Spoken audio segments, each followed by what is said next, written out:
Bueno, lo que ocurre aquí hoy es algo de pura coherencia con lo que ha venido siendo la tónica del Partido Regionalista históricamente y no digamos en los últimos meses.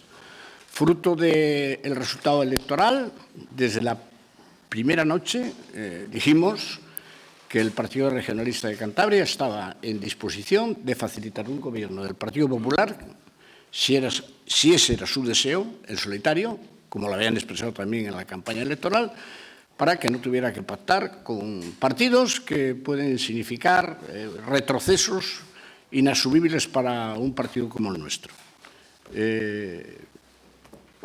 Lo que hicimos fue exactamente llegar a un acuerdo cuyo contenido conocéis todos los medios de comunicación, en base a la continuidad de las obras que se habían iniciado, y también anunciamos que nuestra voluntad no era solamente el garantizar esa investidura, sino, si era posible también tener una continuidad en lo que es para el Partido Regionalista más importante de un año y de las legislaturas que tradicionalmente venimos nosotros estando desde el año 1983. La ley de presupuestos. La ley de presupuestos, que tantas veces en Cantabria no ha sido aprobada con consecuencias nefastas, es una cuestión para nosotros imprescindible, tener presupuestos. Y dijimos al Partido Popular que si llegábamos a un acuerdo en las grandes líneas de ese presupuesto, queríamos también dar continuidad a esa abstención que facilitó la investidura con un acuerdo que permitiese presentar un presupuesto con el apoyo del Partido Regionalista. Se viene trabajando desde hace tiempo una comisión del Partido Regionalista y otra del Partido Popular para llegar en el día de ayer a un acuerdo que vamos a firmar hoy la presidenta y yo. ¿Qué contiene ese acuerdo? Lo vais a leer en el documento, pero básicamente lo que nosotros planteamos siempre, y que no en todas las legislaturas ocurrió, yo recuerdo la legislatura del 15, que no se pare ninguna de las obras que están en marcha. Y no me refiero solo a las grandes obras que todos conocemos, el MUPAD, la Pasiega, Valdecilla, etcétera. No, también me refiero a proyectos que afectan a los ayuntamientos de Cantabria, que estaban en fase ya de tramitación, algunos con licitación en marcha, otros con el proyecto de la obra acabados, que no hubiese ningún parón en esas obras que estaban programadas y que afectan a los ayuntamientos. Esto se ha aceptado y luego había pues algunas discrepancias que tienen que ver con dos temas, pero fundamentalmente con uno que es relativo a los impuestos.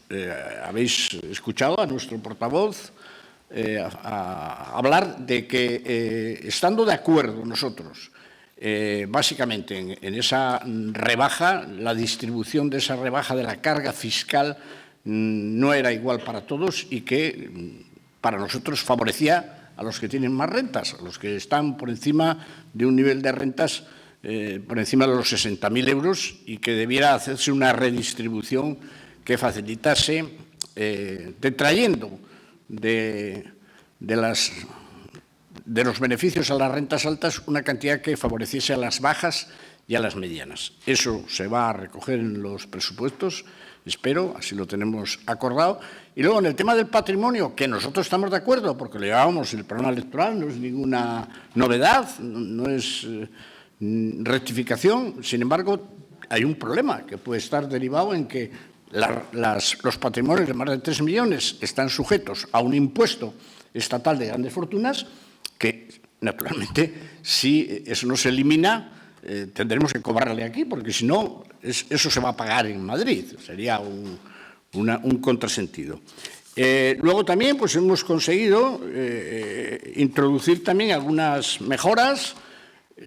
Hay una que veníamos nosotros también anunciando y pidiendo desde hace tiempo, y es que para compensar la inflación que afecta a muchas personas se dotase de un fondo que en este caso van a ser 3 millones de euros para compensar a los más afectados por la inflación. En fin, hay una cantidad de medidas que se recogen en el documento que vamos a firmar y que van en coherencia con lo que el Partido Regionalista ha venido diciendo siempre. Para nosotros es un presupuesto continuista en la medida que no se para ninguna obra, muy importante. Es un presupuesto con gran contenido social, donde priman las políticas que favorecen la educación y la sanidad, y es un programa o un presupuesto municipalista, que para nosotros es muy importante. Los municipios se ven muy beneficiados con la cantidad de obras que se van a poner en marcha. Favorece también al medio rural, que es otro de los sectores que conforman una personalidad muy especial de Cantabria, y, en resumidas cuentas, yo creo que es un presupuesto. Si me permites acabar, es que nos debemos de felicitar, yo creo, con la noticia que viene hoy, de que estamos a punto de alcanzar en Cantabria el pleno empleo, lo cual creo que es una buena noticia.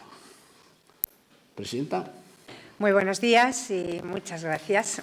Efectivamente, dentro de unos instantes vamos a firmar un acuerdo que va a permitir que Cantabria tenga un nuevo presupuesto el próximo año, el 1 de enero de 2024. Un acuerdo puntual para un proyecto de ley concreto, que debo decir representa un ejemplo de lo que los ciudadanos demandan y esperan en este momento de la política: altura de miras y consensos. Un acuerdo que no es otra cosa que la consecuencia del mandato que recibimos el 28 de mayo en las urnas, que era un mandato de cambio, pero sobre todo también un mandato de diálogo. Esa es nuestra obsesión, ese es el camino por el que nos hemos venido conduciendo a lo largo de estos ya largos 3 meses de legislatura, el del diálogo político, diálogo social, diálogo institucional al servicio de la economía y de la autonomía. Si por algo se ha caracterizado este Gobierno es por la voluntad de entendimiento y por la búsqueda de acuerdos sobre los grandes asuntos de región. Y a nadie le cabe la menor duda de que el presupuesto lo es. Yo creo que el presupuesto es un gran asunto de región. Estamos hablando del instrumento más potente que tenemos desde el Gobierno para impulsar el crecimiento económico, la creación de empleo, el bienestar de los ciudadanos. Estamos hablando de la expresión cifrada de ese proyecto político de cambio que hemos comprometido con los cántabros. Y somos perfectamente conscientes de que tenemos 15 diputados, no 18, sino 15, por lo que sin diálogo y sin acuerdo pues no habrá presupuestos, no habrá bajada de impuestos, no habrá inversión nueva, no habrá simplificación administrativa, no habrá modificación de la ley del suelo. Y esto hay que explicarlo y hay que decirlo así de claro. Tenemos, por lo tanto, la obligación de hablar con todos, de hacerlo sin vetos y sin exclusiones, y poniendo siempre por delante el interés general de los cántabros y buscando siempre, como lo hacemos, la coincidencia en proyectos, en programas, en objetivos. Y eso es lo que hemos hecho para aprobar el presupuesto, que para nosotros era un objetivo absolutamente prioritario y renunciable en el comienzo de la legislatura. Este mismo lunes, el Gobierno completaba definitivamente el anteproyecto de ley y todos ustedes lo saben. El martes lancé un ofrecimiento público, lancé un ofrecimiento general a todos los partidos con representación parlamentaria, a todos sin excepción. El ofrecimiento ha sido para todos igual. Se ha llamado a todas las puertas, pero el Partido Regionalista ha sido el único que ha respondido con un documento y con un catálogo de propuestas concretas. Si bien es cierto, y las cosas hay que contarlas como son, que antes de ese ofrecimiento público yo ya había mantenido una conversación con Miguel Ángel Revilla, secretario general del Partido Regionalista, en la que nos trasladamos ambos nuestra predisposición al acuerdo. Por lo tanto, No es una pose, por lo tanto, no se trata de cubrir el expediente. Yo creo que esto es un ejercicio de inteligencia política, si ustedes me lo permiten, de responsabilidad obligada y, sobre todo, de lealtad a Cantabria y a los cántabros. Se trata de garantizar que el presupuesto llegue al Parlamento con la mayoría suficiente para poder ser aprobado. Al Gobierno nada le obliga a abrir una negociación antes de aprobar este documento en Consejo de Gobierno. Podíamos no haberlo hecho, no haber abierto una negociación ahora, pero a mí la experiencia me dice que de este modo hay mucha más margen de maniobra y muchas más posibilidades de llegar a un entendimiento, y creo que no me he equivocado porque, como ven ustedes, así ha sido. Les vamos a entregar el acuerdo y ahí verán qué es lo que hemos firmado. Como siempre, luz y taquígrafos. Básicamente, lo ha dicho bien Miguel Ángel, el cumplimiento de los acuerdos de investidura, la consignación presupuestaria para dar continuidad a esos grandes proyectos que ya están en marcha, como la Pasiega, el MUPAC, la protonterapia, el Centro de Arte Rupestre de Puente Viesgo y el Fondo de Cooperación Municipal, todos ellos comprometidos, todos ellos en marcha y todos ellos garantizados ya por el Gobierno. Por lo tanto, pura coherencia política. Básicamente, la continuidad de los proyectos en marcha del Plan de Inversiones Municipales 2024-2027, con una aportación 80-20. El Gobierno aporta esas obras, esas inversiones municipales el 80%, los ayuntamientos el 20%, tal y como ya habíamos comprometido nosotros.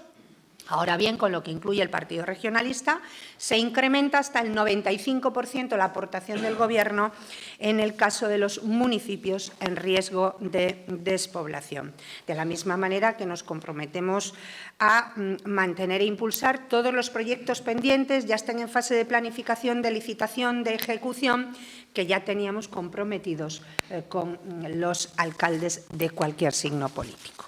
Se introducen, también se ha dicho, matizaciones de escaso alcance en nuestra reforma fiscal, puesto que, tengo que decirlo, no afectan a la mayoría de las figuras impositivas. No afecta al impuesto de sucesiones, tal y como lo regulamos, no afecta al impuesto de transmisiones patrimoniales y actos jurídicos documentados, no afecta al canon de saneamiento, no afecta al régimen de deducciones del IRPF. Afecta a dos cuestiones concretas. Se reduce aún más, es decir, en medio punto, el tipo de gravamen del IRPF a las rentas que están entre 21.000 y 60.000 euros. Ahí bajamos medio punto. Una reducción que se compensa y que se equilibra con el aumento para el tramo de las rentas superiores a 90.000 euros. Es decir, para que esas rentas menores paguen un poquito menos, paga un poquito más la parte de las rentas de 90.000 euros. Pero es una reforma neutra, no tiene ningún impacto, puesto que se equilibra compensando unos tramos con otros. En el caso del impuesto de patrimonio, lo ha explicado perfectamente, mejor que yo creo que se suprime en Cantabria, pero se introduce una disposición transitoria para que aquellos patrimonios netos por encima de los 3 millones de euros que tienen que pagar el impuesto de las grandes fortunas mientras se mantenga, que establece Sánchez, pues hombre, si le van a tener que pagar, que no le paguen en Madrid, sino que le paguen en la comunidad autónoma. Además, se introduce la dotación de un fondo extraordinario antiinflación de 3 millones para ayudar de forma directa a familias, colectivos profesionales y empresas, sobre todo por si desaparecen las ayudas estatales que amortiguaban el impacto de la inflación. Y también se establece una partida de 100.000 euros, una partida específica que además es ampliable para articular medidas de apoyo a la dependencia. Y en el ámbito legislativo, lo he dicho antes, este acuerdo nos va a permitir abordar la modificación de la Ley del Suelo a través de la Ley de Acompañamiento, tal y como nosotros pretendíamos, para volver al régimen de construcción de la vivienda unifamiliar en suelo rústico del año 2012, aunque, si bien es cierto, a petición del Partido Regionalista, nos comprometemos a comparecer para explicar nuestra propuesta ante la Federación de Municipios y también en sede parlamentaria de una manera diferenciada y previa también a la aprobación de la ley. En esencia, eso es lo que hemos acordado. Insisto, un acuerdo puntual para una ley concreta en base a unas propuestas sensatas, razonables, que mejoran el presupuesto y coincidentes con nuestro programa de Gobierno, que, por lo tanto, van a ser inmediatamente incorporadas al presupuesto. Un acuerdo que no condiciona nuestro programa de Gobierno, que no implica sobreesfuerzo alguno, que ni tampoco renuncia de ningún tipo, porque se fundamenta, quiero insistir en ello, en la coincidencia de voluntades, coincidencia de prioridades, coincidencia de objetivos. En su gran mayoría se trata de compromisos previamente adquiridos y contemplados en nuestro documento. Lo ha dicho Miguel Ángel, para mí es también pura coherencia política. Estamos haciendo lo que dijimos que íbamos a hacer y le agradezco al Partido Regionalista, a su secretario general, este ejercicio de compromiso, este voto de confianza y, por supuesto, esta responsabilidad con Cantabria. Quiero dejar bien claro que no hemos apartado ni excluido a nadie, a ninguno de los otros dos grupos parlamentarios, ni al Partido Socialista ni a Vox. Hemos dialogado con quien ha querido dialogar con nosotros, con quien ha querido hacerlo. Pero todavía más. Continuamos abiertos a recibir aportaciones. Hoy, mañana, pasado mañana, están todavía a tiempo. Ahora o durante la tramitación parlamentaria, cada uno decide el momento en el que se quiere incorporar, la forma y cómo quiere hacerlo. Yo creo que este solamente es el primer paso de una andadura de 2 meses de tramitación parlamentaria que comienza ahora con la aprobación de este anteproyecto que se va a convertir en proyecto de ley y que se registrará en el Parlamento, porque nosotros no renunciamos a lograr un respaldo parlamentario todavía más amplio. Los acuerdos que se ponen encima de la mesa lo que no son y no pueden ser en ningún caso son acuerdos excluyentes, son acuerdos que suman. Bien es cierto, lo tengo que decir así, que del Partido Socialista no esperamos nada. ¿Para qué les voy a engañar? Porque están instalados en una crítica corrosiva e incluso yo diría hasta difamatoria en algunos casos y todavía además han pasado 100 días y no les hemos escuchado realizar ni una sola propuesta en positivo. Para terminar, decirles que el lunes someteremos el presupuesto a la mesa de diálogo social. Lo han venido haciendo, lo están haciendo a lo largo de estos días en los distintos órganos consultivos que están constituidos en los distintos departamentos o áreas sectoriales y pretendemos aprobarlo el martes en Consejo de Gobierno para remitirlo inmediatamente al Parlamento en el plazo que marca la ley, 31 de octubre. La política de los hechos y la política de los resultados. Y si me lo permitís, y para terminar, me parece importante abrir un paréntesis a mí también para explicar que este calendario de aprobación de los presupuestos en nuestra comunidad me va a impedir asistir el próximo martes al acto de jura de la Constitución de la Princesa Leonor, que van a presidir los Reyes en una sesión conjunta en el Congreso y en el Senado. Sé que van a ser contadas las ausencias de los presidentes autonómicos y me parece importante explicar en primera persona los motivos, porque lamento profundamente no poder representar en esa ceremonia a una comunidad como la nuestra, que está del lado de la Constitución y que es un leal aliado de la Corona en el cumplimiento de su mandato, de su misión constitucional. Otros presidentes autonómicos tienen otros motivos para no asistir. Los míos son el cumplimiento de mis obligaciones de Gobierno y la imperiosa necesidad de que Cantabria tenga presentado un presupuesto en tiempo y forma y tenga aprobado un presupuesto en tiempo y forma. Y, por supuesto, así se lo he comunicado personalmente a la Casa del Rey. Probablemente sobraba, pero yo creo que nunca sobran las explicaciones y prefiero darlas y yo creo que los motivos son razonables e importantes, ¿no? Muchas gracias.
¿Preguntas? Yo también por la Valentina, ¿eh?